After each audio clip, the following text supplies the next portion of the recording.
Making it live now. I'm going to give you the link. I need to set up a good YouTube link is what I need.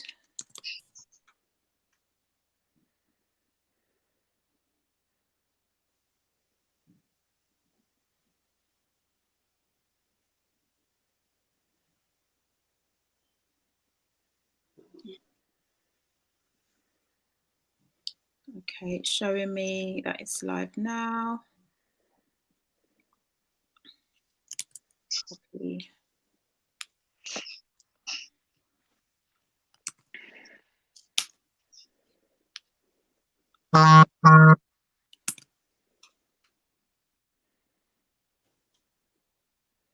So that's the live link now, yeah?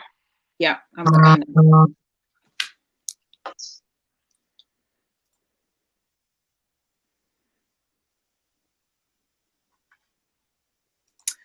Oh, sorry, guys. Okay.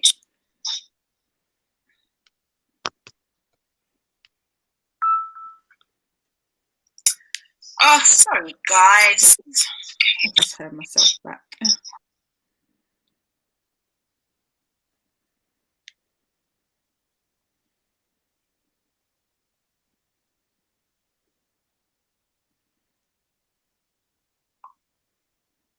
Yeah, that's the last time.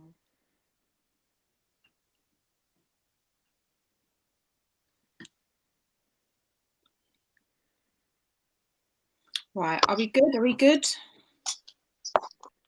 It said, "Fix your face." Hello, my colour stories. Hey there, hey there, hey Dion. You lucky you got a nice profile picture, Dion. Let me delete this one. I need to delete that. How do I delete? Delete. Okay. Delete. So, yeah, oh my gosh. I had a bit of a nightmare. I went to go live, basically, everyone that's watching. I went to go live, as I usually do, and I got this message saying, nope, you're not going live today. Basically, I'll tell you exactly what it said. It said, try again later. We restrict certain activity to protect our community based on your use. This action will be unavailable for you until the 11th of September. Tell us if we think we made a mistake, which I did, but still couldn't go live. I kept trying. So, hey ho, never mind. But we're here now. And I have Trisha and I have Asia here. And this is what I wanted, to be fair, to have more of a conversation of us, together. And I was going to move on to this platform anyway. I just wasn't ready to do it today. And I'm still trying to work out how to get the right angles. Everyone's frozen. Maybe, oh no, Asia hasn't frozen. I think Trisha's frozen. If you haven't got the thing on your screen, that's fine. Dion. Okay, hello. Hi. Hey. Yeah. I mean, I do like this platform. It looks much better. It's just a shame they don't have it on Instagram. But it's all good. So we are ladies in our 40s. I've just arrived. I'm new to the gang, to the crew. So I haven't quite settled in yet. I haven't really felt the difference, to be fair. I think I've just been gradually accepting it anyway. Am I echoing? I think it's because I've got something open. No, you sound fine. Okay.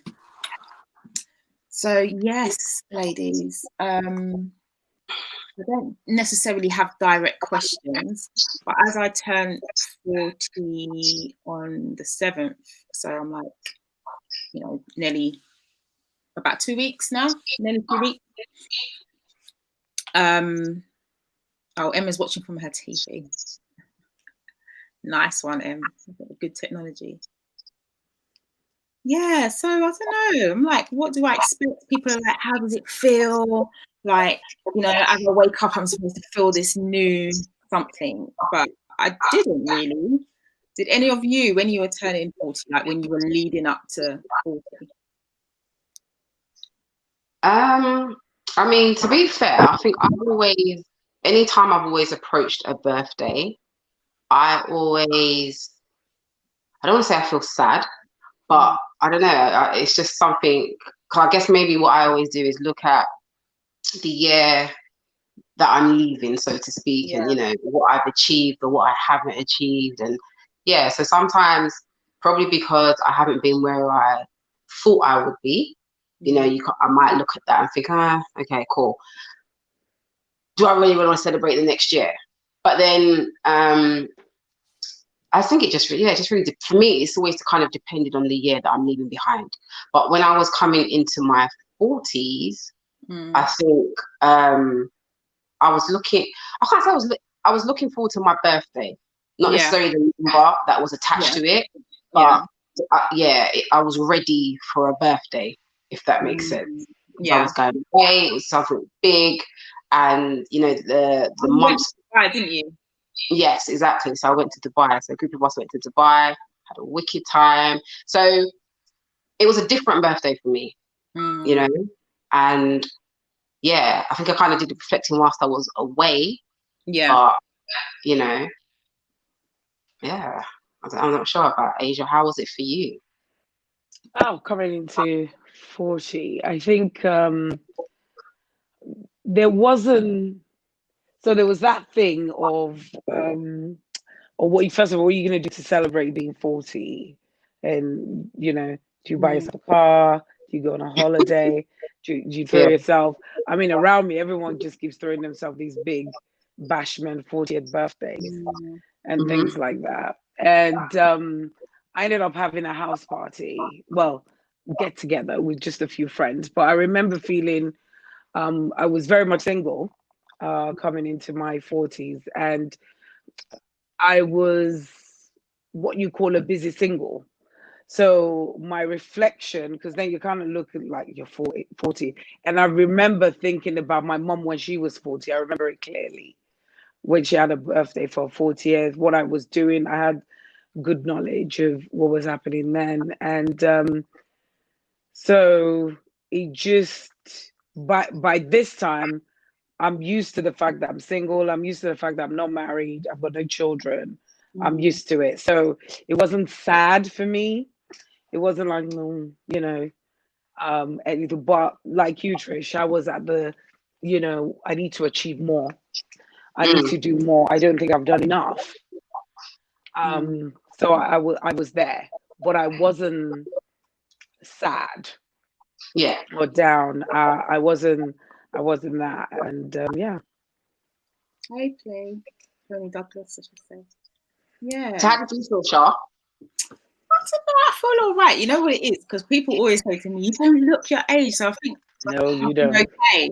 So I'm Yeah, okay. I'm 40, because you get no way. yeah. Do you know what? Yeah, I to don't this really like. day, like if I don't get asked for ID when I go to the shop, I actually Yeah, get offended. yeah. I'm Like, like, Right? literally. It's like, excuse me, are you trying to say I look over a certain age Yeah. now? Because normally people are like, nah, there's no way you're that age. Never, never. Yeah. So if I get asked for ID, I'm just like, Yeah. you don't need to check. Is everything okay? Like, yeah, no, it's fine. Yeah. It's fine. It's just like, wow. So, Yeah. but yeah, when I do, I still get gassed. Like, yeah. yeah. It's Yeah. true. Yeah. I'm trying to buy my wine. I need my wine, but just entertain me a little bit. Yeah. Yeah. Yeah. I sort of take a moment to sort of enjoy being asked for ID. I'd never forget I got asked for ID in IKEA Wow. because yeah, so I Wow. went, so I buy my kitchen knives from there, kitchen knives, Yeah. the fish knives, and for Yeah. some reason I didn't have any, so I bought like four different types, So you know, and it didn't occur to me that I'm buying things that could be used as a weapon. And then I mm, got to the till, and the lady was like, oh, can I see some ID? And I was like, Yeah. I was kind of like that. And I'm like, that's a sweet, but thanks, you know. Yeah, And but then then you she do was you know like, how old I am? Do you know how old I am? And then they ask to no, see your date of and birth. then, yeah, and then she said, no, seriously, can I see your ID? And I was like, oh, you're serious? And I literally did not, I was in sweats. I didn't have no, I was like, oh, ID, what am I going to show you? You know, Yeah. kind of thing, you know. So it now took, it just so happens that I knew the manager was in the customer service who now vouched for me. That's how I was able to get my knives, my scissors and my knives. Yeah, I just had to show. One time I showed the man my grey hair, like I really wanted my wine. And I'm like, oh, you not seen? Like, Yeah. give me my wine. I didn't have no ID on me. What do you think? What did you think 40 was when you were younger? Like, Do you know what? I don't even remember thinking about 40. I'll be honest with you. I think it was always. I remember like my 30th birthday, for example. I can remember that like yesterday. Again, yeah. I went away, so I went to Dublin. It was like, and it was bubbling in Dublin. So it was like, you know, again, group of friends. We went away, and for me, I feel like 30 was. I don't know. It was a number that was more significant than 40. I don't know whether maybe I felt I was never going to make it to 40, but I guess 40 seems like way off when you're a lot younger, you know? Whereas 30 is kind of, yeah, it's, I don't know, it doesn't seem that far away. But yeah, 40 was just, I don't know, not like I said, not that I never thought I was going to get to 40. But I mean, I don't remember my mum turning 40 at all. I don't even remember that. Even I've got an older brother, you know, I don't remember things like that. But yeah, it is, I guess, to get to 40. I don't feel old. I really don't feel old. But you know, like where I used to work with young people, Yeah. you know, when you say your age, it's like, right, you're old, isn't it? You know, it's just like, well, actually, no, it's not that old. You know? Yeah, my nephew thinks I'm 28. Yeah. I'll just leave him with that. It's fine. But if you told him 40, he'd probably think that you're ancient, right? He'd be like, yeah, for real. Because to be fair, I remember my dad's 40th. We did a surprise party, but even then, that was just that's an adult age. Exactly. You're not young people anymore. Exactly. Oh, we've lost Asia. Oh. Please make it back. Must be reception. Dion says the idea of being 40 feels like you are grown and should have your life sorted or looking a certain way. Yes. That can be true. It is a grown age. Yeah, but luckily I think there's a lot online at the moment, like, you know, just talking about don't compare yourself to others, all that kind of stuff. Absolutely. I see a lot of that online, so I don't think I really suffered with that a lot. Maybe 10 years ago, maybe I would have, because we didn't have oh, there you are. Maybe we didn't have you know, social media and stuff like that to see those kind of quotes and, you know, people talking about it. So I didn't really suffer from that. Plus, I didn't have major plans. So it's not like, oh my gosh, I had this plan to have this by this age. I haven't. So it's not.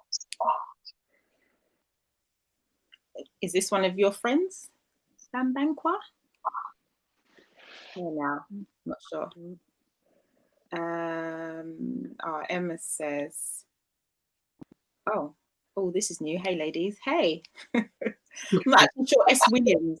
I'm not actually sure. S. Williams. Emma says, 40, you feel like you're only supposed to be found. You're only supposed to be found. Oh, be doing. I saw your typo. Only supposed to be doing adult things. Yeah, that's true. Oh, it's me, twin. I know who that is. Hey, Bree. Yeah, it's Bree. Tuning in from America. What was I saying? So I've distracted myself reading comments. Would you say, what about your health how do you, well, not even just directly health, I'd say like how you eat. Do you feel like you exercise more? Do you think about health more now? Well, I mean, yeah, for me, you know, obviously, Yeah, actually, let's hear about Trisha. Let's hear about your, well, I've just touched on the subject of health. You went through something just amazing coming up to this age. yeah. So basically, I turned 40 and I said, let me be a bodybuilder. You know, whereas if you told me that in my 20s or 30s, I'd have been like, absolutely not. But yeah, that was how did that come about? So that was just literally I was going through a period where yeah, things were not going well for me at all. Um, and you know, I had a bereavement and I didn't handle that well at all. And you know, just like my mental health and well-being just wasn't right.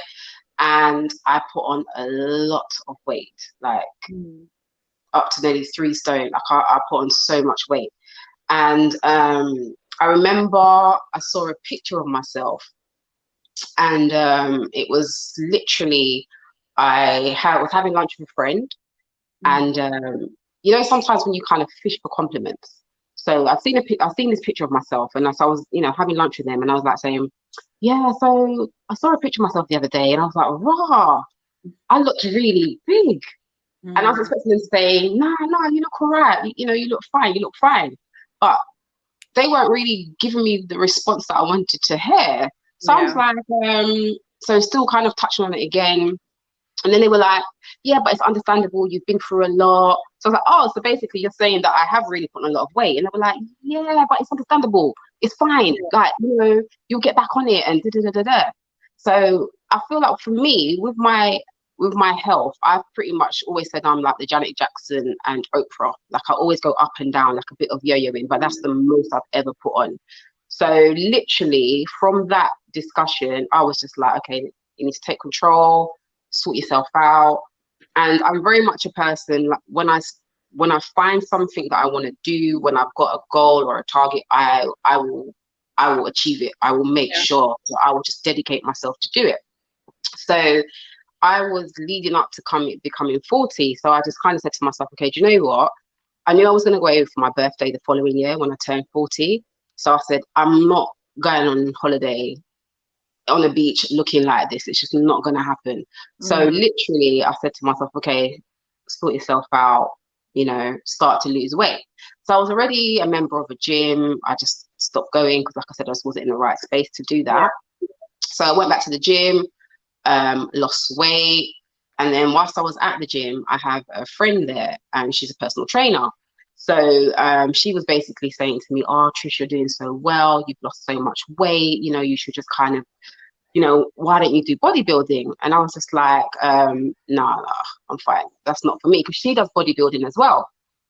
So I've seen what she goes through and, you know, how much it affects her in terms of just you know the mood swings and just even just generally it affects your whole life. You know, she's got a family.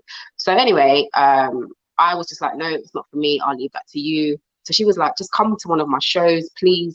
Once you see it, then make up your mind. So I was like, I'm coming to support you, but that's about it.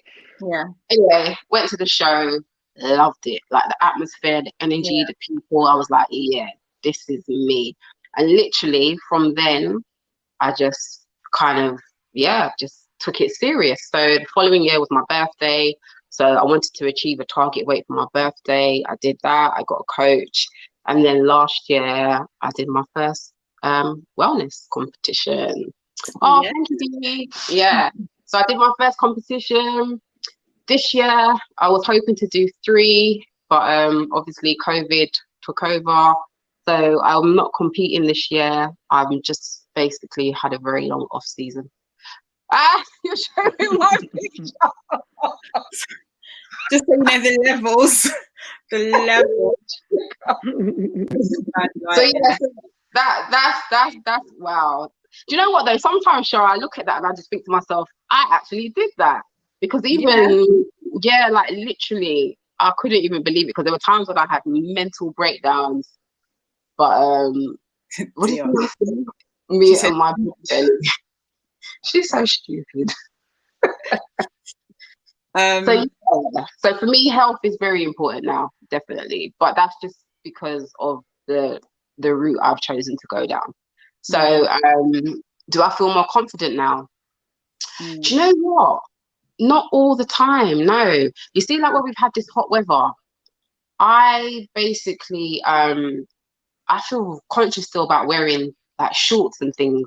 If I was on holiday, I wouldn't feel no way. But when I'm over here, I still feel a bit conscious. So in some respects, there are certain things I'm more confident with, but others not there yet. But you know, it's so fashion. I'm really struggling at the moment. Yeah, it's not easy. It's not easy, but you can do it 100%. Yeah, Definitely you can do it. And I think it's definitely one of the things that I can say that it has helped me with, and what it is good for is having a strong mindset, because you have to commit to it 100%, you know. And like I said to you, if you told me when I was 20 or 30 that I'm going to turn 40 and decide to do bodybuilding, I wasn't in that space then to kind of have that dedication, and, you know. So I feel like definitely I would say there's a different level of maturity I feel like I have reached coming, you know, getting older, 100%. Yeah, and you're more in control of yourself, so you don't have to have something. You can tell yourself, no, I'm not going to have that. You know, where before we would just do whatever and eat whatever, and definitely. Yeah. What about you, Aisha? How do you feel your health has changed? So I think I'm more aware of it, the importance of it. You know, my mom has struggled with a lot of health issues that a lot of times are related to lifestyle. So for me, it's that thing of seeing that and seeing some of her struggles. I don't want to be that. And especially when I see people who are older than her, who look younger than her, you know, and you know, so I look at it and I think I don't want that to be my story. Then I think when I was in my 20s, 30s, I was more about trying to lose weight because I wanted to look good with my body. You know, I want to look good. It was less about I want to be healthy. You know, now, I mean, as you know, Shah, we've talked back and forth about starting this, the whole thing about cleansing and trying to be healthier, and taking my greens more and all those kind of stuff. Even vitamins, I've been more, because I don't like taking pills. And even taking vitamins is something I'm doing more now, purely because of health, and I know some parts of our body gives up once you hit a certain number. So I'm conscious of that. So I work out, but my working out is because I'm trying to stay fit. And also I'm a mom in my 40s. So I'll call myself geriatric mom, so it's like, so I feel like I want to be able to chase my kid around. I want to be able to, do the things and all of that kind of stuff. So and so what's driving me right now to continuously keep trying to stay fit is health, as opposed to how I look. But the interesting thing is I feel more confident about my body, even though I'm trying to change, even though I want to change it. I feel more confident about it now. It's a different kind of confidence I have than when I was in my 20s and 30s. There's certain things that I wouldn't do or wear, but I'd wear them now. And arguably I'm probably bigger, give or take. The only time I've ever really been small was when I was pregnant. I never thought I'd be praying to be pregnant again so I could be skinny, but there you go. I am. Can I ask, what age did you have your child? I was 42. Okay. Yeah. And what I was 42, going to 43. Before I come on to that, I definitely want to speak to you about that. Someone, Natasha, mentioned about what I did, and I know we were talking about the fast I did recently. Yeah, well done, man. I'm planning to do another one. I'm kind of gearing up towards it. It's Superman fast, and yeah, it was wicked. And you lost a lot of weight as well, didn't you? I was just over a stone, yeah, and that was Yeah. a short amount of time. I mean, a lot of that was water weight, so I was aware that as soon as I stopped that, I'd put that back on, put some of it back on. Yeah. But it was water weight, so it was expected. But I was definitely healthier. I definitely felt better. I had more energy. My skin was better. Everything was better. Like, I highly recommend it. And it was definitely a mind thing. Like you had to really decide in your mind that you're going to do it. You Yeah, can't 100%. thinking, I'm not sure, let me try a thing. It's not going to work. Yeah. Oh, and that's Adelaide. The Superman fast is amazing. Yeah, so Yeah. Adelaide, when I finished it, Adelaide joined and tried that as well. She's done it and did it. How long did you do it for? It's basically 13 days, the whole thing is. So, Face. no, it's not water. It's not water for 13 days. That's how long the program is. The program, basically, you would start off with the water fast. That's how you kick it off. You do that for 5 days where it's water, literally just water. And to be honest, the first 2 or 3 days are the hardest. And then once you get over that hurdle, after that it's a breeze. Like when I got to the 5th day, I was like, I could go longer. I actually felt okay. Adelaide, I need to see you in person. I haven't seen you for a little while. Yeah, so you do that for 5 days, and then you do juice for 3 days. So that's what I've started juicing quite a lot recently as well.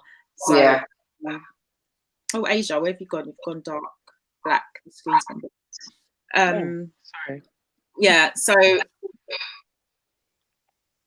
I did that. I've got 8 days, didn't I? 5 days water, 3 days juice.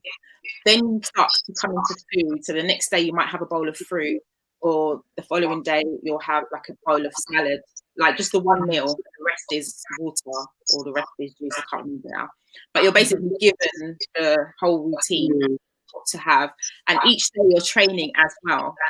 So you do a cardio in the morning and you do circuit training in the evening. But it's not very hard, because obviously you can't, because you don't have that much loads of energy to do it, but you just do it constantly.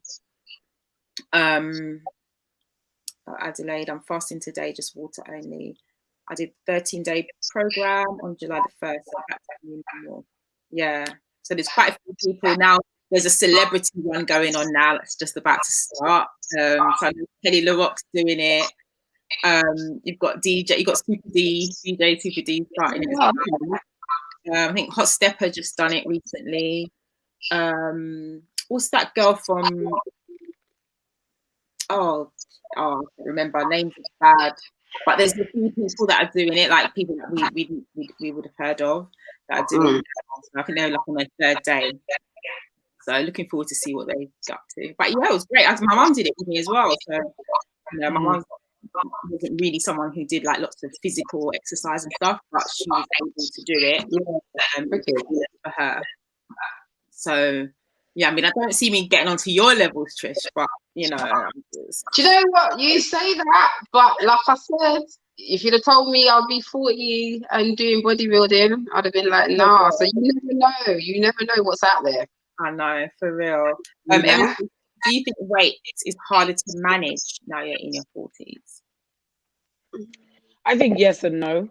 And so for me, I think no, because I guess in a way you're more mature, you're more disciplined, you know, and your mindset is more, you understand the importance of being disciplined and focused and seeing something through, you know. So I think in that place, no.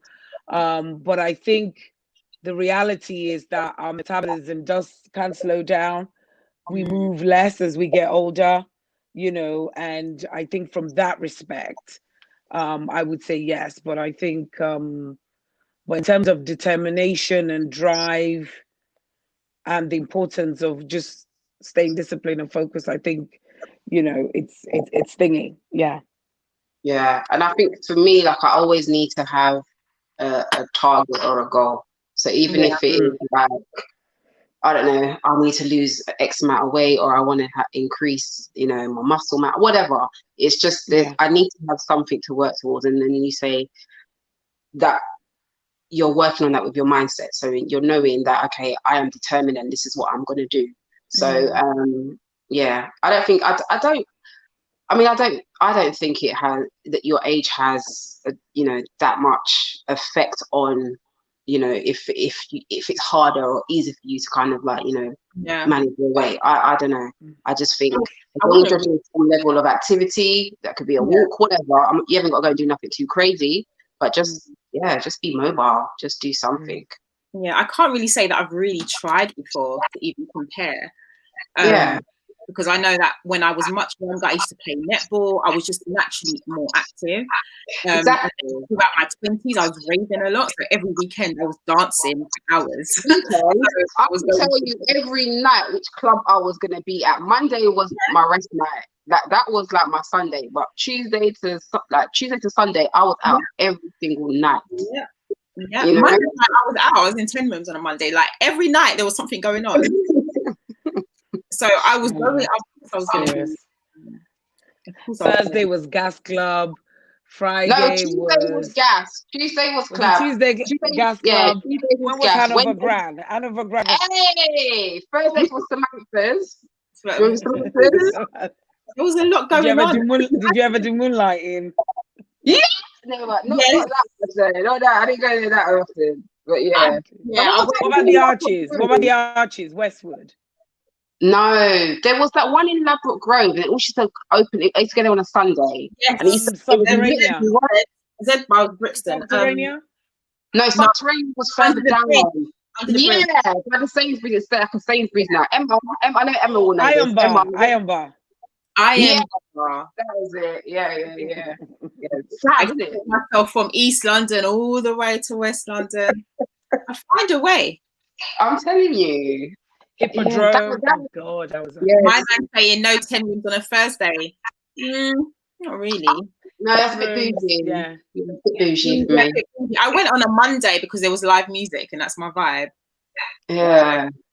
Jade. The Arches, man. That's Villa what Stefano. I don't know if anyone knows Villa Stefano. Oh God, well, I'm slightly older, so it might be difficult. Slightly older. I know I was going places that I was too young to be at. Yeah. Gosh, yeah. Hey, Ashley. Hammersmith Palais.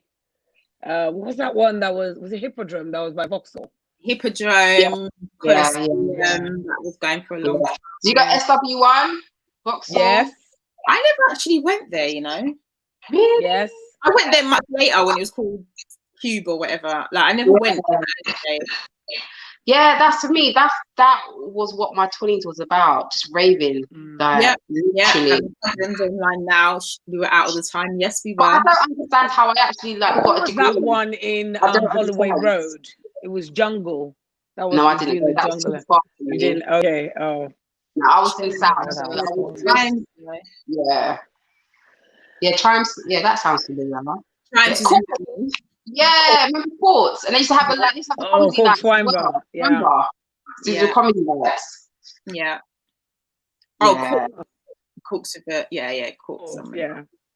Yeah, there was a lot. And the thing is, I think throughout my whole 20s, that is what it was. By Wednesday, now actually, as it got later, when I stopped doing the every day of the week, and it became a week, when I was like, all right, I'm getting a bit tired, but towards maybe the end of the 20s, by the Wednesday, you're phoning the girls, Rocket in Holloway.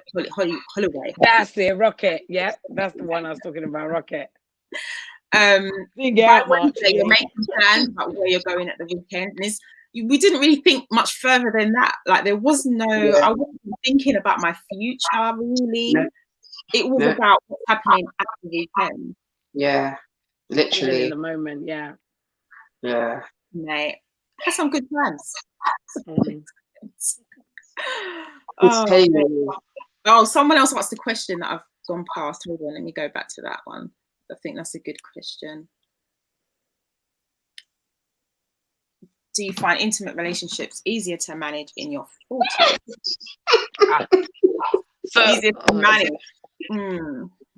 So first of all, the word manage, we need to do something about that word, because that word alone says, like, it's not to be enjoyed, it's to be managed. So I think, I mean, if we're managing it, then well, you know. I don't know. I would say it would be difficult because I think men that are around that age are not difficult to manage. They're stuck in their way. I think they just have their way, and that's it. Maybe the ones I know, anyway. So I think going into, I remember when I turned 30, and I remember feeling like my sex drive, because for me, I didn't really have a high sex drive, and I remember feeling like my sex drive just went up when I turned 30. And I remember my birthday. I never did anything crazy or wild for my birthday, but at my birthday, I got a lot of like sex toys and a lot of candy makers and things like that. And a lot of my friends who gave me that turned 30 before me. Okay. So I was like, okay, is this to help me along, or is this what people do when they turn 30? Is this what you give people?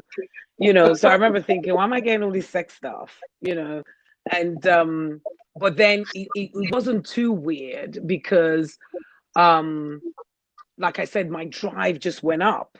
You know, my drive just went up, and it made me think openly to experimenting with things, you know, not people, but yeah, like, you know, because I've got so like, you know, so like, you know, so you're thinking to yourself, oh, okay, so what does this do? So what is this? So people will explain stuff to you and all that kind of stuff, and it was just, I don't know how real we can get on this conversation, but it was like, my dad's getting excited already. Oh gosh. it was but there was a lot, there was a lot, like there was a lot of teaching that happened, you know, even like friends like saying, okay, this is how you do this, you know, like, and all that kind of stuff. And I'm like, oh, interesting, you know. But for me, it was good to kind of like, so I was open, like, oh wow, okay, didn't know this existed, and all of that kind of stuff. But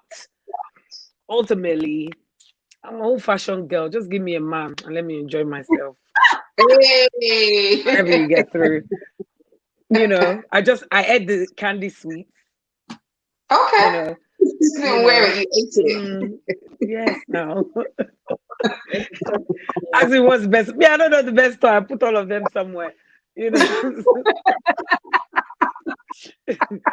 so it was like that. But when I came into my 40s, 40s was slightly different because I'd taken a vow of abstinence when I came into my 40s with sex. So I wasn't having sex out of marriage. But was that something you decided to do when you turned 40? That was your thing? No. I did it before.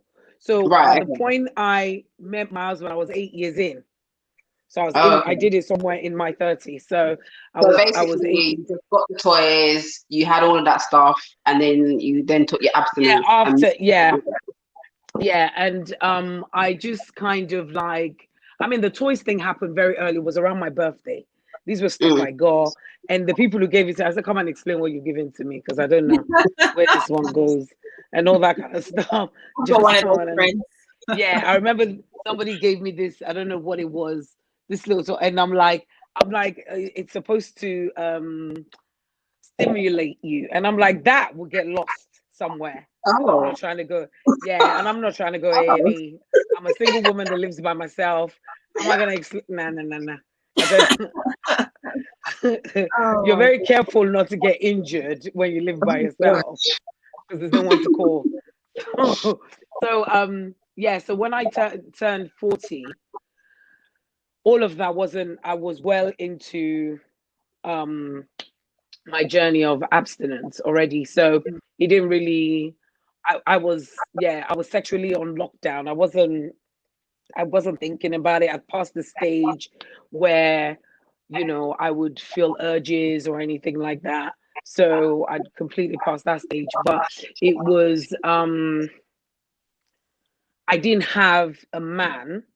So a lot of it was a case of my main focus was managing myself and managing expectations from a guy when I meet this guy and I like this guy, because during my years of abstinence, that's when I got dumped the most because I would have sex. Yeah. Yeah, I got dumped yeah. It was almost like, okay, I know I won't call you, you'll call me. Yeah. Oh. After a while, it was like that. Yeah. It was like, well, I remember the first time a guy broke up with me because of it. I was like, huh, this is what it feels like, And it was like, because before that, when I'd broken up with a guy, it's kind of like the writing would have been on the wall, so it would be a mutual thing. So you never feel like anyone's dumping anyone. So this one was a clear. I mean, you have people saying things to you. Got You're not served. virgin. Yeah. You're not a virgin. So what's the big deal? I Yeah. said I am to you. I'm a virgin. Okay. Yeah. Right. And it would be, yeah. So all of that would happen, and then after the first time I got dumped, I remember thinking, oh, it was literally like, oh, so this is what it feels like. Okay. But I remember feeling free and light because I felt like I hadn't lost any of my virtues. I Yeah. felt like I hadn't given the best of me away. I felt like the best of me hadn't been given away, because there's something about when we sleep with a man, if we were only a little bit committed, we get more committed, Yeah. emotionally. And we feel like, and there's more determination to make it work because now you've invested yourself sexually, in that situation. And for me it was like, oh, okay, cool, yeah, see ya. I even respected him for it because I'd rather he do that. I remember I dated one guy and he would do things like, when he was leaving, like would hook up when he was leaving, he would be trying to kiss me on the lips, and that wasn't, and yeah, we do a little, because abstinence is something that you have to manage very carefully when you're dealing with a man. Some men you can't even hold hands with, it turns them on. So you have to understand some people, it's like, you can't just go to his house or he can't just come to your house. You have to watch, and you talk yourself to death. The communication is big. You have to talk about everything because there's no make-up sex. There's no make-up kissing when you argue. So you have to find another way to make up. So for me it was different because I wasn't at that point. I was like, I'm on lockdown until marriage. Wow. What was we talking about? Date? Well, me, I'm single, so there's nothing much exciting going on. Yeah. Nothing exciting over here. I mean, oh, sorry. Do you have Charlotte, do you have fears about being 40 and single? Do you have concerns? I don't have a fear only because I think I've got more fussy. I've had this conversation quite a few times. A lot of people think that women drop their standards and stuff like that out of fear of being lonely. Never that.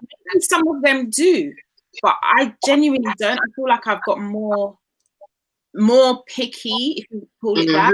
More, I know what I want, and I'm not gonna. It's called. I call it like zero tolerance. That's what I call it. I have less tolerance. So it's like when I think of me dating when I was much younger, literally, as long as they just show that they really liked me, that was it. That's all I needed. I didn't have a list of things really. It was like he really likes me, and but now there's like things that has to be there. Like I can't go against that. So I know that I won't settle, and if that means I have to be single a little longer, then cool. That's going to be it. But it's not a fear of. I mean, I would love to have a family. Like I've always said that, but my fear is probably more doing it the wrong way or getting in the wrong relationship. Like I'd rather be single than be in a relationship. definitely. And it's like I don't have children. I'm single, and it's for me. I feel like I'm okay with that, but I feel like other people have a problem with that, you know. So it's the asking, oh, you know, when are you going to have children? Don't you think you should have children by now, or you know, things like that. Those questions piss me right off. Yeah, same. Let me tell you, yeah. One, you don't know what someone's situation is. You don't even know if I can have children. So for you to be even asking me that, mind your business, you know. But I just feel like other people have expectations that you are this particular age, and you know you really should have had the child by now. You should have been married by now. Or you know, but who dictates that? That should happen at that age. You know, I feel like if you're not comfortable with it, not even comfortable, if you're not happy within yourself and your situation, and you know you want more, I feel like I do need to do more. And then when I've done that, or I've reached that, then yeah, you know, I can think about stuff like that. But then I also, like you, Shah, I'm at a certain age now where if I'm not going to settle for anything, because I have got to this particular age now. So if I've come this far, why go down? You know, why settle for anything just because it's what people think I should be, where I should be at in my life, you know? So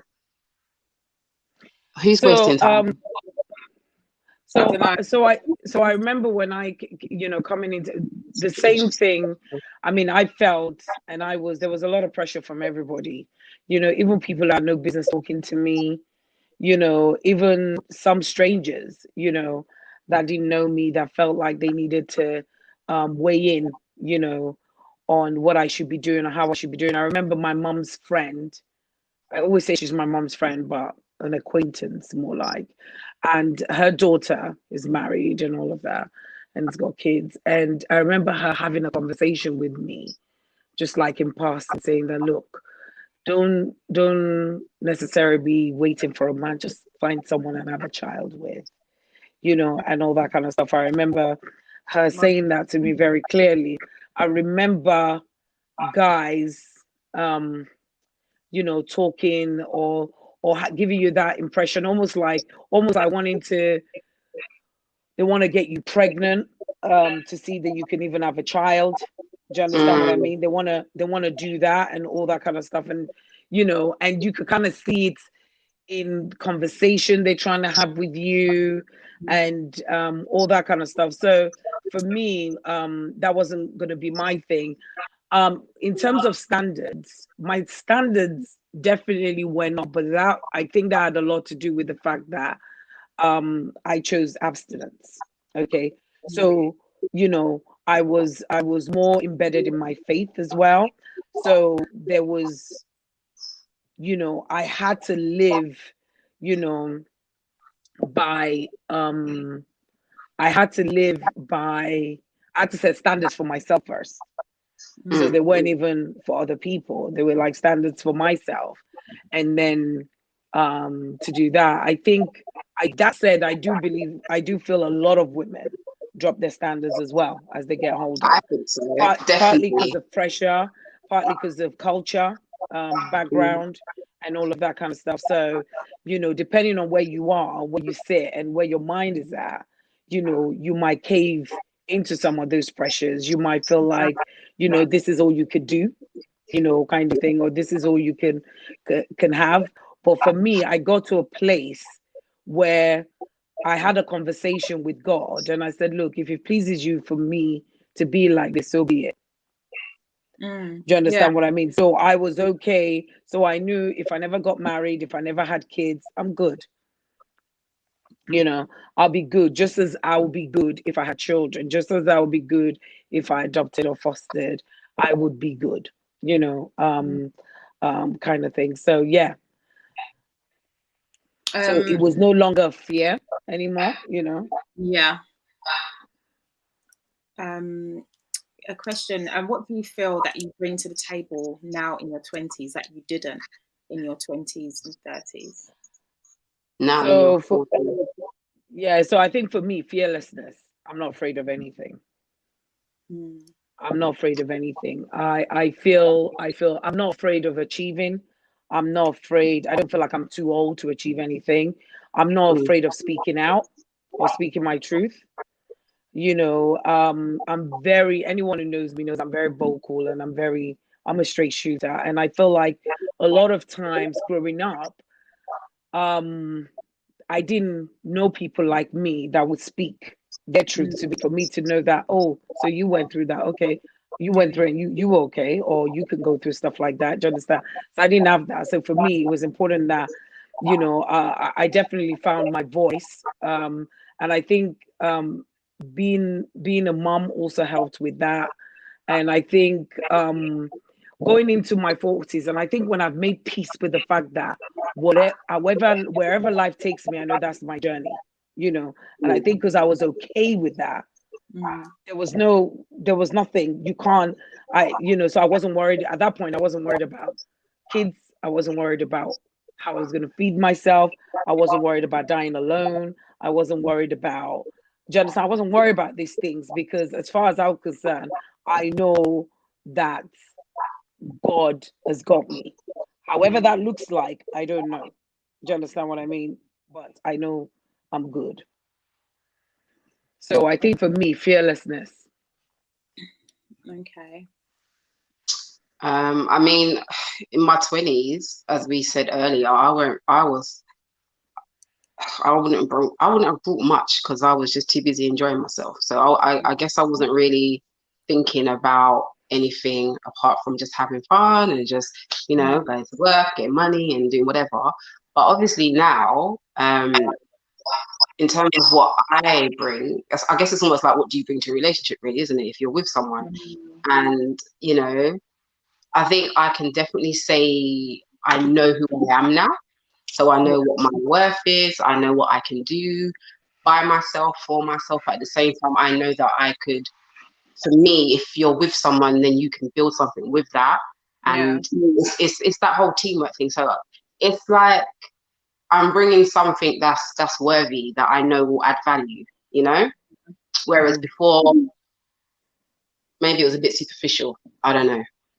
But mm, yeah, definitely. And I guess as well, in terms of, you're bringing, it's that maturity. You've gone through things, you've experienced things, and like you say, it's that fearlessness, but it's also that kind of determination, that courage, knowing that, okay, I've been through certain things, I've come out the other side, and yeah, I know what I can do. I know what I can achieve, you know? Mm. So I just, yeah, I mm. like that though. The fearlessness is good, but definitely, Yeah. yeah. Yeah. I think I it, just I being think a strong person, just being a strong Mm, person. just knowing, yeah, like I know who I am. So, and like if I think about what I bring to the table, just the fact that I kind of know where I'm going, and I know that if I'm going to get with someone, where I'm going, you're coming too. Like we're going to do this Yeah. together, we're gonna build on something. Teamwork, innit? Like you Yeah. can't be with someone and you're not on the same page. Yeah. I get you can have differences. You don't want to be with someone that's exactly the same Yeah. as you, but at the same time, your core if values have to be aligned. precisely, Mm. absolutely, Mm. absolutely, Mm. yeah. Oh, then there was another question. Dion said, "Do you actually think society puts that pressure on, or is it your biological clock?" I Society. You go, Trish. I was gonna say, yeah, for me, I think it's more society. I don't know about mama. Everyone always says, oh, time is ticking, and they tell you about, your eggs are decreasing as you get older, as the days go by. But there are people out there that are in their Don't get me 50s having started on eggs, children. man. No, but do you know what I mean? So, like I said, for me, when people come to me and ask me or say to me, oh, how many kids do you got? Because most of my friends that I've gone to school with, or even just other friends that I know that are around my age, they Mm. do have children. They've got Yeah. families, and there are a few of us who don't. But Mm. when people so I saw someone that I used to go to school with before this whole lockdown thing happened, and it was like, oh my god, how are you? How are you? And da, da, da, da, da. She's like, oh yeah, I just had a baby. How about you? How many kids have you got? You're just making an Yeah. assumption that I've got Yeah. children. You must have. Mm. I mean, obviously we went to school together and stuff. So no, I don't. Oh, okay. And it's like she felt uncomfortable with that, you Like, know? yeah, Right. like So pity it. Oh, never mind. Like, yeah, basically, you know. But I think it's more about society putting pressure. mm, For me, that's how I feel. Yeah. So I think society uses your biological clock to even put pressure on you. Because your Mhm. biological clock is not real. It doesn't wake you up every morning and say, remember me to do. Remember, I'm inside you, I'm ticking. Do you Yeah. understand? There's nothing, do you understand what I mean? You don't get a pinch every morning you turn 40 to say, listen, remember you're 40 or do something today to get me closer to something. Do you understand? It's not your clock, it's people, it's Mhm. society that will tell you about your clock, tell you about your eggs, give you data about all these things. Do you understand what I mean? Before you know it, you don't know which one is which, whether it's people, whether it's your clock or whatever. You tell yourself, oh, my eggs decreased. And the funny thing is, um I did a lot of research and a lot of look into, and I'm gonna, before the lockdown happened, I was gonna do a documentary about being an over 40 mom, you know, and this, myth versus truth about your eggs and Mhm. whether or not you actually are less healthy or your eggs are less healthy at 40, because everything I went through was I was totally against the grain. So I said, well, if I'm totally against the grain, how is this working? And what happened with me was that um the week the week that I found out, about 10 days before I found out I was pregnant, I found out I had fibroids. Okay. Ah. So what had happened was I felt lumps and I went to my GP. I was like, oh, I can feel stuff. And my periods are regular. And my GP said to me, so there and then she said to me, she examined me and she said, you've got fibroids, you know. And it was like, and for me, fibroids meant infertility, meant you can't have yeah, kids, like this things, and and I couldn't understand that because my periods were regular. So mm, I remember I broke down, I started crying, and I was like, and I was thinking of ways to get out of my marriage because I was thinking that my my husband is 10 years younger than me. Okay. So I was like, I don't want to give him Well, girl. that sentence. Do you understand? I know, yeah. Sorry, don't mind me. I'm being silly. You know, and I remember thinking, I don't want to, you know, go into this any further if having a children is going to be a problem, because I can manage myself by myself, single. I can deal with that by myself. I can't deal with the pressure of being married to Mm. someone I can't give kids to. I didn't want all of that, you know. mm, So I was crying. I didn't know. So my GP said to me, "Okay, go on. There's a couple of tests you have to do. They have to happen around your period. One, the day of your period, you have to do the test, and one 4 days after, or something like that." So it went off. At this point, I'm waiting for my period to come. Period's not coming. Period's not coming. Period's not coming. I'm like, what's all this? So now I'm thinking my period's now becoming regular because I got mm, fibroids. Now I now know I've got fibroids. So, and I remember like just crying and like talking to my pastor about it. And he was like, well, have you taken a pregnancy test? I'm like, I'm not pregnant now. They said I've got fibroids, you know. And then I just thought, okay, let me just go and do it, reluctantly. Found out I was pregnant. So went back, saw the GP, and it was the same GP, mm, and she was like, okay. So we started a journey of me, my medical care and all that kind of stuff. And I remember throughout my pregnancy, they didn't really call me high risk, but they called me I could be Mm. high risk because of my age. They kept Yeah. telling me, oh, they won't let me go over my due Yeah. date over 40 weeks because I'm 40, Yeah. or over, I would not go overdue. I was glad about that because I don't even want to be overdue anyway, and they kept telling me that. And I remember when the day my due date came and I went into hospital and all these women in the other cubicles were screaming, ready to pop and all of that. I was just laying there with my legs crossed. And they were like, "Oh, why are you here?" And I'm like, "Oh, because I'm over 40." Yeah. That's why I just kept telling the nurses and doctor, because I'm like, that's what they're Yeah. telling me. That's why I'm here, Yeah. you know, going through. After I had my son, so my GP said to me, look, 6 months after I have my son, she'll send me to go and get myself checked. Because obviously I found out about the fibroids the week before, so I couldn't find out what Mm. sizes they were or anything like that. So she said, look, 6 months after you have your son, your organs would have gone down, they would have been less swollen, whatever, gone back to normal. So you can go.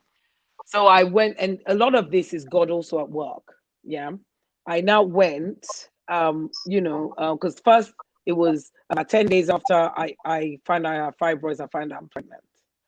Then when I went for this test, so I went to get this scan done. The woman who scanned me, this Indian woman, I think she was about 46. She's got one child. Her child was about 4 at the time, and she was a in her 40s mum as well, who was the one doing my scan. And I explained to her why I was there, that basically for me, I want to check the fibroid share, but I want to check my eggs because I'd like to have another child, And Mm. again, going back to that thing of people saying your eggs are low Yeah. and everything.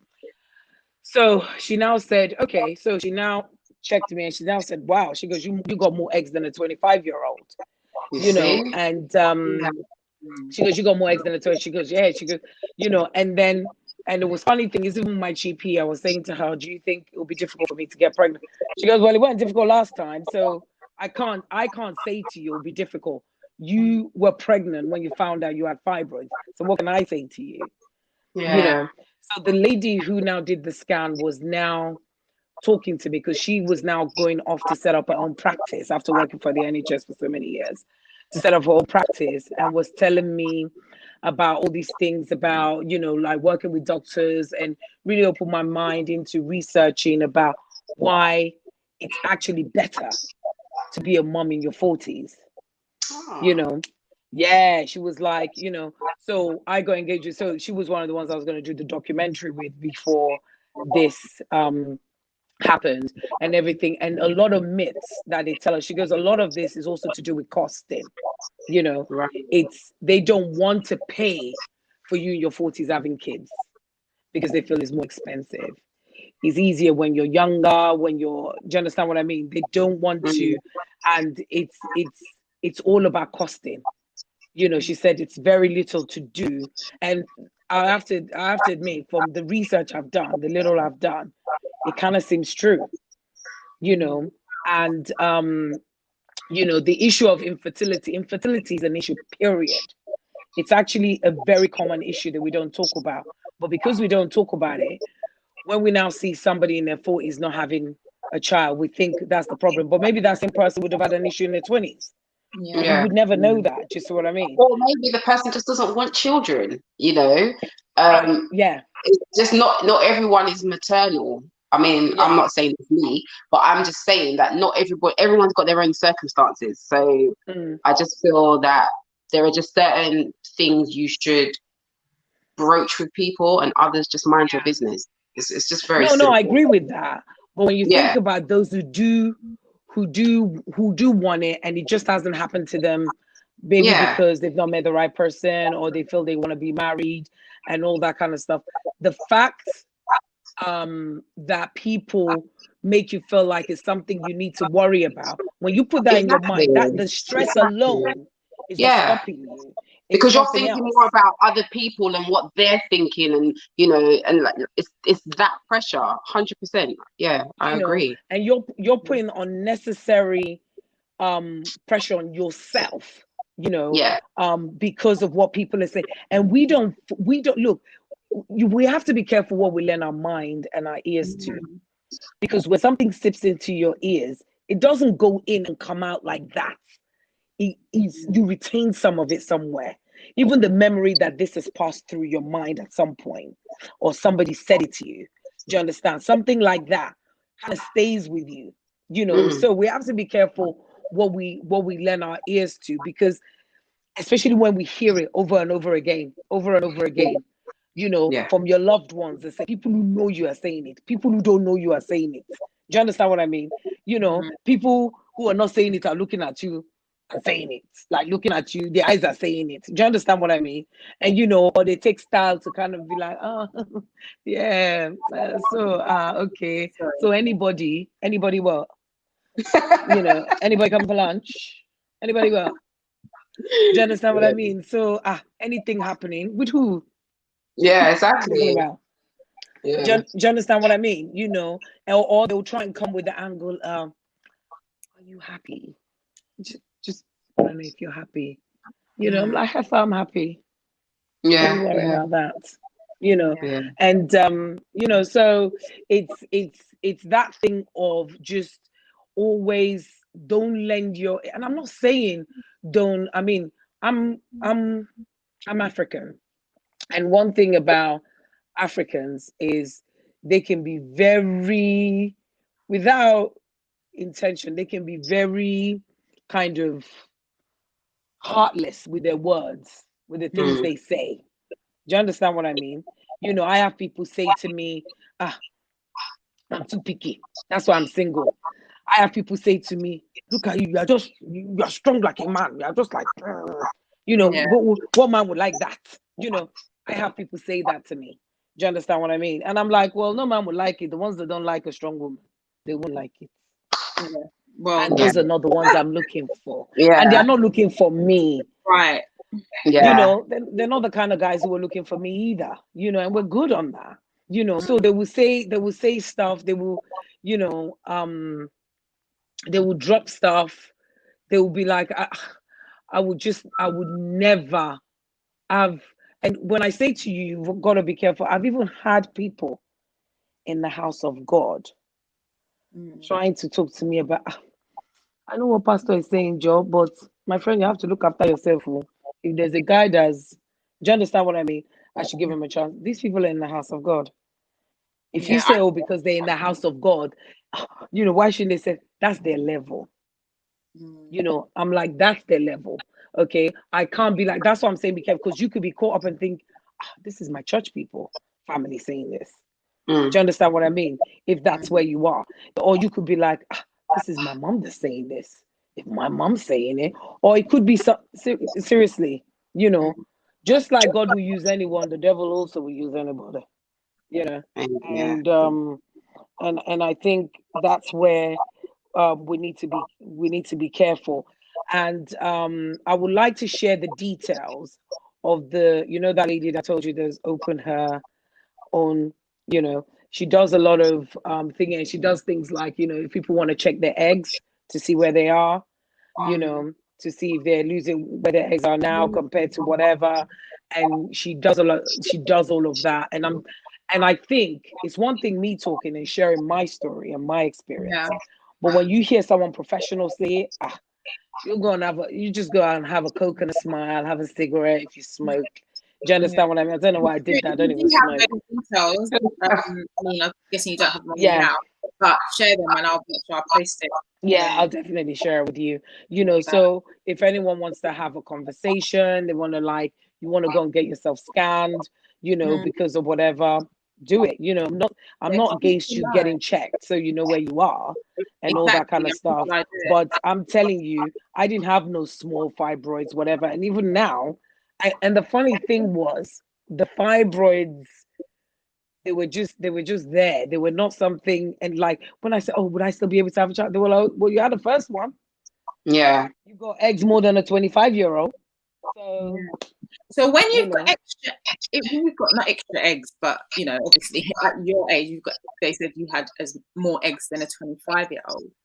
So that means, is it one release every year, every month, every month? It's one month. I've forgotten all my biology lessons. They just go in it. I don't know. I don't know. I don't remember. So they go down. You're born with all the eggs you're gonna have. I know that much. So they're released. The older you get, basically. So when you finish, that's when you have the change, right? Yeah, that's when that happens. Yeah. Okay, so you have a long way to go. Have many nieces and nephews to come then. I'm gonna be like, I'm gonna be like, when she, I remember when she said that to me, and I was just thinking to myself, just let it come when it comes. Let it. If two wants to come at the same time, yeah, so be it. If one is what God has given me, I'm thankful. That's true. Whatever it is. But I'll be honest with you, I would have been equally as okay if, because I really said, God, if it pleases, I had to have that conversation and be cool with it. I know that I was truly cool with it, because I couldn't have people coming in and out of my head. Mm. I wasn't going to be a desperate single. I wasn't going to be a whatever single. Do you Yeah. understand? I wasn't going to be that. Even what Carly just said, she said her friend who's 40 tried to freeze her eggs, but the doctor told her no. I also have a friend who Yeah. went to go and get that checked out, and they don't really want to do it for you if you're older than 35. And you're like, huh? So Who's talking about freezing eggs were they before? trying to, because when you freeze eggs, were they going to pay for it themselves, or how were they going to cover the cost? Who was going to cover the cost? Well, I guess they would, because it's expensive. Yeah. Or, So this is the thing. So they're going to discourage it. They will mm, they will discourage it if it's something that you're doing by yourself, and stuff like that. And they tend to, and the truth about the matter is, when you're 40 plus and you want to do things like IVF, and you want to do things like whatever, they kind of grade you on how they decide who's the best. So if you've never had a child, you're If more you've had a child, likely. Do you yeah, understand? If, they're let's interested. say, you have children, your partner has a child, but you don't, Mm, you're less likely. Do you understand? If you're gay, you're on top of the list. So if you're two mm, lesbians or two gay, you're on the top of the list. For that, regardless of your age, because everyone's afraid of discrimination. They mm, don't want LGBT communities to come after them. So there's that. But there's definitely things you can do, ways around it. But a lot of it is you paying for stuff privately. But I think, again, this lady, she can advise about things like freezing eggs. But at least before you even go and start thinking, look at what eggs you've got. Do you mm, understand? Because for me, I would say, thinking about freezing eggs, someone like me thinking about freezing eggs doesn't make sense, mm. because I got lots of it. You know, don't mind me, serious. I don't know why I did that. Start selling Um, them. so, but if you're somebody that they've said, like, okay, your eggs are really on a decline, you need to save some, then that's different. Mm. Then that's different. Then but at least that way you put it aside and know that, okay, I'll put it aside. You know. Mate, well, yeah, we'll be taking those details. I mean, yeah, I'm sure we've given me a lot of information, a lot to think about, to be honest, about having children in your 40s. I mean, I still think I'm going to have children. I've never thought I'm not. Absolutely, yeah. yeah, you will. The funny thing is, my husband and I, we're still trying to have another child. Do you understand? Now, I don't even feel like, oh, maybe I won't have. Or my Yeah, only worry now is my son will turn 5. I'll get pregnant. I yeah. feel like God, the way God would do it, will give me twins at the age of 47. I'll be like, God, where do you want me to go with this? Where am I going with this? Do you understand? Which is why, I need to get fit. Maybe I'll be like Trish and just go and throw myself into bodybuilding and get my body right, Hey, so that listen, there are people in their 60s that are starting and doing it. It's never too late. mm, Never too late. yeah, and I think staying healthy is definitely key to, obviously, Mm. as well, maintaining yourself, and all that kind of stuff. I think it's important to have real conversation. I share a lot about myself personally, because I'm hoping that it would kind of help somebody. Yeah, I think it I has. when I did that cleansing, it was shortly before I did that cleansing, I did a blood test, because I felt like I was working out a lot and I wasn't losing weight. I was feeling bloated. I just didn't feel like it was shifting. Then I found out that I got tested and found out that I've got underactive thyroid. Now, Mm, on a different day, I would have been. This is what I'm saying. If this had happened in my 30s, I'd have received it like a death sentence. I would have received it differently and everything. So my doctors, they've given me prescriptions. The prescription, as I'm talking to you now, I haven't gone to the chemist to collect it. It's been there God knows how many weeks. Because I felt like, okay, good. The doctors have told me theirs. Okay. Now I'm going to tell them what's going to happen. So my plan is to get retested in 3 months. In the meantime, I'm going to get my life in order in terms of my health, like in terms of my diet, because they keep telling me diet's got nothing to do with it. This has got nothing to do with it. So I'm going to try and get myself together in the things I can do, because what I don't want to do is start on the medication, and then I'm stuck on medication for life, you know. Mm. But one thing I know is, sorry, I keep turning the other way. But one thing I know is that um, there are people, because a year ago I didn't have active thyroid. Do you understand? So it's not like something I've been living with for years or anything like that, you know. And I remember my doctor saying to me, so I asked about, trying to have another baby, how will that impact us? And she said that it actually is no issue. It's just once I get pregnant, they will have to increase my hormone medication and stuff. But it can, if I don't take medication, it could affect me getting pregnant. I said, do you know what? I just felt in that moment, I thought, this God is a God of 99.9 hour. Knowing God, He wants to show me that He's God. Thyroid will come, next thing you know, I'm pregnant. Mm-hmm. Do you understand? Because My fibroids came friend and I was got on there as pregnant. well. She would have had a similar story about the doctors basically told her it's all over. She had IVF, I think, 3 times maybe. Yeah. And they basically said, yeah, it's a bit long, really. After all of that, she had two babies, 1, 2, like that. Naturally. Yeah. There's nothing they didn't tell me. They, like, in terms of how to prepare, and because of the fibroids, more than likely they want to avoid they were saying if the fibroids have kind of moved to the lower part and I'm not able to push, they will have to do a C-section, but they don't want to do, just bringing all these what ifs and could situation into it. When it came down to it, I had a natural birth, no drugs, no nothing, and came out. And I'm not, don't get me wrong, I'm not saying anyone under 30 or whatever, but you've got to understand, being a over 40, I was 42. Nobody expected me. They expected me to go in there, try and push, it wouldn't happen, and then it'll cut me, or they expected that I'll be in so much pain I'll have an epidural. Do you understand? And people even said, okay, younger moms are a lot easier. They're a lot, they push, but older moms, they're a lot more funny and everything. But the younger moms who went in there who had epidural that I didn't have. Not to say that it's not competition, it's not whatever. I'm just saying sometimes people say their own stuff and something else happens. That's all I'm saying. Well, imagine that. Well, all I need is now just the other half to create these new babies. But I would also, I feel like I could adopt as well. I mean, I haven't given up having my own, but I could see me adopting as well as. That was the plan I had. That was the plan I had. I had made inquiries about it, I'd made inquiries about it and all of that kind of stuff. That was the plan I had,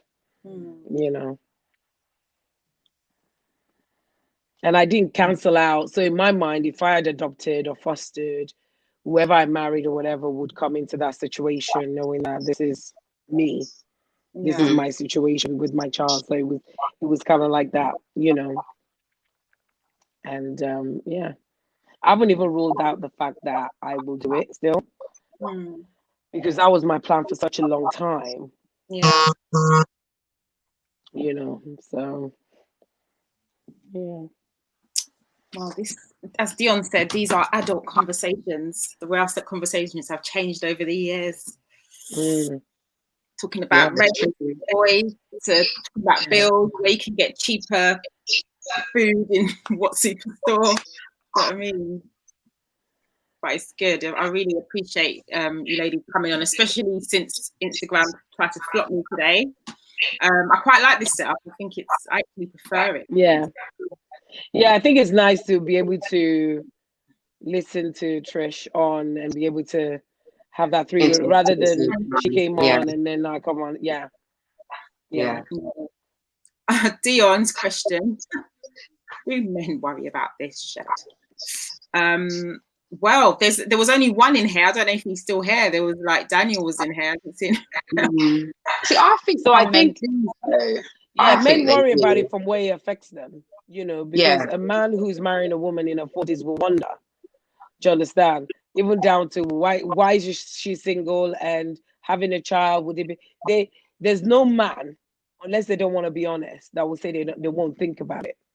Or unless they don't want kids. And it's okay. No, not that it's a problem. Yeah, I think there's that as well. But then I also think that some men, like I've got a good friend and he basically, I mean, he's in a relationship, but he has a number of his friends that are single. And, you know, sometimes they have their discussions. So I think that men do worry themselves, like when they get to a particular age and they don't have, you know, a partner or a child. I don't think it's just something that we kind of think about or, you know, not even stress about, but I don't think it's just only us that have those kind of thoughts. Men do as well, definitely. I do feel like they are led a lot by peer pressure as well. But don't you think though, like sometimes me and my friends will joke about this and say that the younger generation, they, in terms of guys and the younger ones getting married, like you'll find a lot more younger guys proposing to, you know, their partners now, as opposed to guys that are of our generation and where they're at. Don't you think? Or I don't know, I find that for me, I see a lot more younger people getting married than when I was that age, you know. So it's different for me being African, you know. So because marriage is like getting a degree. It's what you do. Do you understand? It's you go to school, you get your degree, you get married, and you have kids. Simple. Right. Yeah. You understand what I mean? You know. Kind of in them. They're already thinking about it. So it's what you do. The only thing that's changed now is rather than someone starts a job and they stay in the same job for 40 years, they're like entrepreneurs. They're changing. They're contractors. They're self-employed and all that kind of stuff. That's the thing. I think that's different. So for me, so being, I think what's changed is divorce. There's more divorce in the African community more than before. So before it wasn't really, it was just a thing you just kind of stick at. Even in Nigeria, they weren't divorce lawyers. They were not divorce lawyers. Like, what are you gonna do? There'll be no job for you if you're a divorce lawyer. What work are you gonna do? Do you understand what I mean? You know, but now people are getting divorced. You know, people are, you know, doing, you know, but it doesn't matter how much people get divorced, they're still gonna get married. Do you understand? Because like Africans generally, especially African men, they don't like doing business with men who are not married, which is weird. Do you understand what I mean? Like they don't like doing. So if you're single and whatever, do you understand what I mean? They prefer to do business with married. So it's very much embedded in the culture. Yeah. It's almost like Indians. Like I was watching, I don't know if you on Netflix, I've been watching the Indian Matchmaker. And it's literally it's actually, I haven't watched it. You know what? Yeah, it's actually quite fun. I mean, obviously it's reality TV, but you know, certain elements of it, and what they basically say as well, it kind of sounds similar, is that in India, marriage is a big deal. Like it's a multi-million. Do you know what I mean? Like, and it's just from your child is born, you're already thinking about, you know, okay, yes, I've got a girl child. So in your head, they're already being married off by a particular age. So similar, it's just, So with the matchmaker, where women or men have been married and they've been divorced, that is just like a big no-no. It's trying to get them matched up again with someone. It's just like, yeah, it's hard. The value's gone down now, isn't it? Basically, yeah, literally.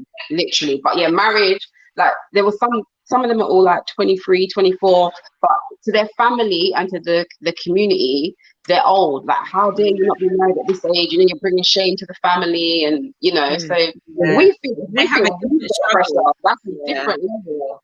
They've got a different pressure. Wow. Yeah, definitely. But yeah, watch it. Yeah, and I am. I'm gonna watch it.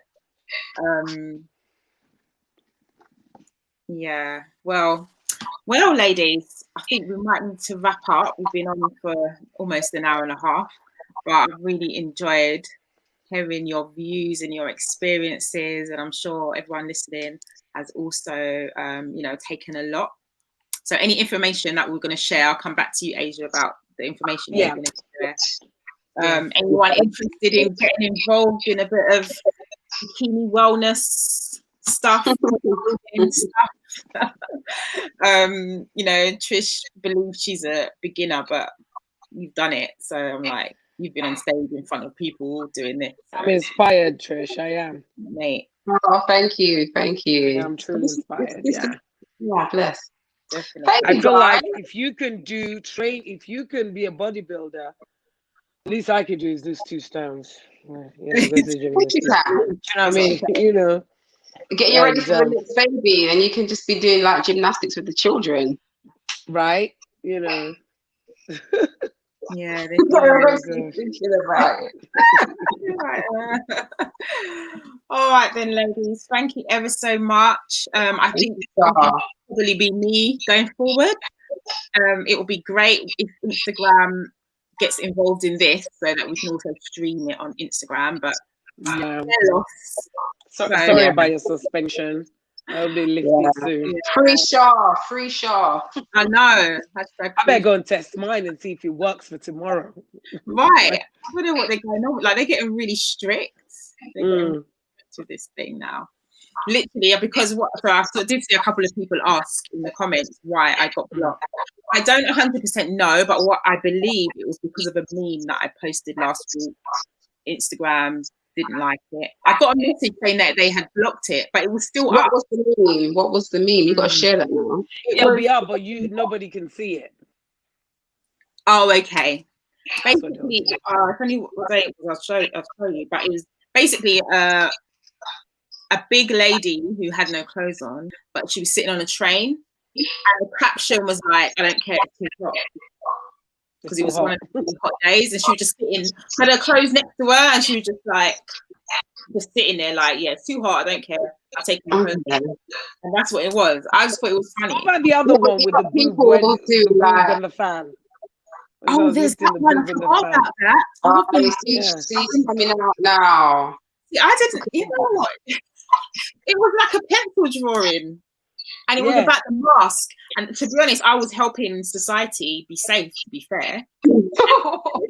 It said, it had a drawing of a person with a mask here under the nose. And he said, people who wear their mask like that.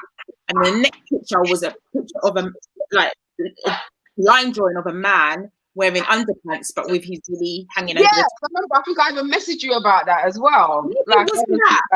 Yeah. Come on, man. Never mind. Well, Instagram didn't like it, so they're punishing me. Okay, I hear you, Insta. It's all right. Everything was happening for a reason. I'm gonna love you and leave you.